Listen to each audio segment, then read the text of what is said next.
ಮಂಡ್ಯ ಲೋಕಸಭಾ ಕ್ಷೇತ್ರದಲ್ಲಿ ಮುಕ್ತ ಹಾಗೂ ನ್ಯಾಯಸಮ್ಮತ ಚುನಾವಣೆ ನಡೆಸಲು ಸನ್ನದ್ಧವಾಗಿರುವ ಕೆ.ಆರ್. ಪೇಟೆ ತಹಸೀಲ್ದಾರ್ ಡಾ. ಲೋಕೇಶ್ ತಾಲೂಕಿನ ವ್ಯಾಪ್ತಿಯ ಚೆಕ್ ಪೋಸ್ಟ್ಗಳಿಗೆ ದಿಢೀರ್ ಭೇಟಿ ನೀಡಿ ಪರಿಶೀಲನೆ ನಡೆಸಿದರು. ಕೃಷ್ಣರಾಜಪೇಟೆ ತಾಲೂಕಿನ ಮೈಸೂರು ಜಿಲ್ಲಾ ವ್ಯಾಪ್ತಿಯ ಭೇರ್ಯ ರಸ್ತೆಯ ಸಿಂಗನಹಳ್ಳಿ ಗ್ರಾಮ, ಚನ್ನರಾಯಪಟ್ಟಣ ರಸ್ತೆಯ ಗಡಿ ಗ್ರಾಮವಾದ ಆನೆಗೋಳ ಗ್ರಾಮ ಹಾಗೂ ಶ್ರವಣಬೆಳಗೊಳ ರಸ್ತೆಯ ಅಘಲಯ ಗ್ರಾಮದಲ್ಲಿ ಚೆಕ್ ಪೋಸ್ಟ್ಗಳನ್ನು ಸ್ಥಾಪಿಸಲಾಗಿದೆ.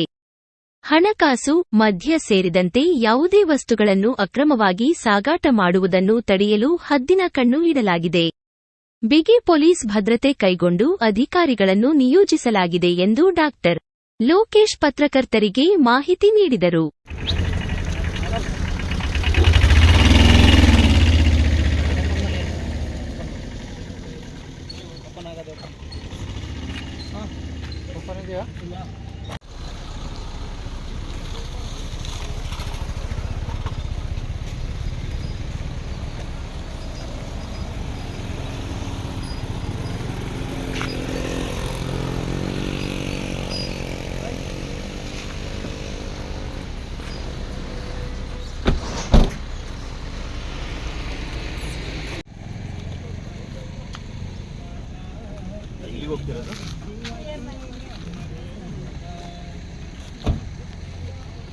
ನೋಡ್ಕೊಳ್ಳಿ ಸರ್, ದೇವಸ್ಥಾನ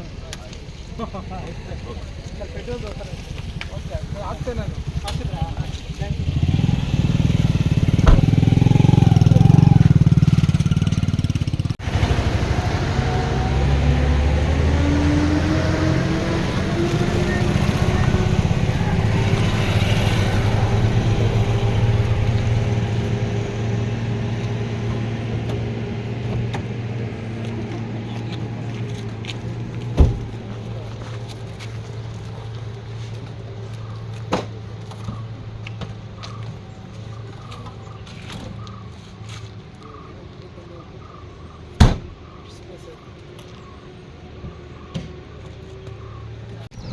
ಜನರಲ್ ಎಲೆಕ್ಷನ್ಸ್ ಲೋಕಸಭಾ ವಿಚಾರವಾಗಿ 192 ನಮ್ಮ ಕೆ.ಆರ್. ಪೇಟೆ ತಾಲೂಕಿನಲ್ಲಿ 3 ಚೆಕ್ ಪೋಸ್ಟ್ನ ಹಾಕಿದ್ದೀವಿ.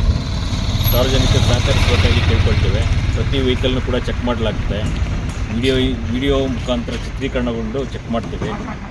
ಸೊ 2024 ಸಂಬಂಧ 192 ನಮ್ಮ ಕೆ.ಆರ್. ಪೇಟೆ ಕ್ಷೇತ್ರದಲ್ಲಿ 3 ಚೆಕ್ ಪೋಸ್ಟನ್ನು ಹಾಕಿದ್ದೀವಿ. ಸಾರ್ವಜನಿಕರಲ್ಲಿ ಮನವಿ ಮಾಡೋದೇನಂತಂದರೆ, ಕ್ಯಾಶ್ ಲಿಮಿಟ್ ಏನು ಪ್ರಿಸ್ಕ್ರೈಬ್ ಮಾಡಿದೆ ಎಲೆಕ್ಷನ್ ಕಮಿಷನ್ ಆಫ್ ಇಂಡಿಯಾ, ಅದನ್ನು ಮೀರಿ ಯಾರು ಕೂಡ ಸಾಗಣೆ ಮಾಡಬಾರ್ದು.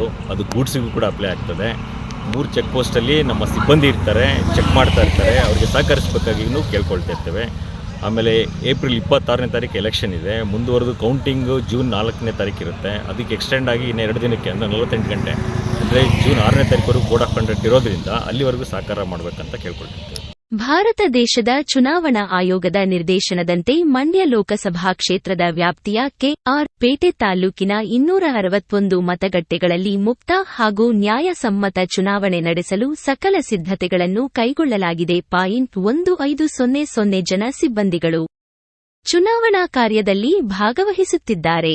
ಕೃಷ್ಣರಾಜಪೇಟೆ ತಾಲ್ಲೂಕಿನ ವ್ಯಾಪ್ತಿಯಲ್ಲಿ ಯಾವುದೇ ರೀತಿಯ ಕಾನೂನು ಬಾಹಿರವಾದ ಚಟುವಟಿಕೆಗಳು ನಡೆಯುತ್ತಿರುವುದು ಕಂಡುಬಂದರೆ ತಾಲೂಕು ಕಚೇರಿಗೆ ಅಥವಾ ಪೊಲೀಸ್ ಠಾಣೆಗೆ ಮಾಹಿತಿ ನೀಡಿ ತಾಲ್ಲೂಕು ಆಡಳಿತದೊಂದಿಗೆ ಕೈಜೋಡಿಸಿ ಸಹಕರಿಸಬೇಕೆಂದು ಸಹ ಚುನಾವಣಾಧಿಕಾರಿಗಳೂ ಆಗಿರುವ ತಹಶೀಲ್ದಾರ್ ಡಾ.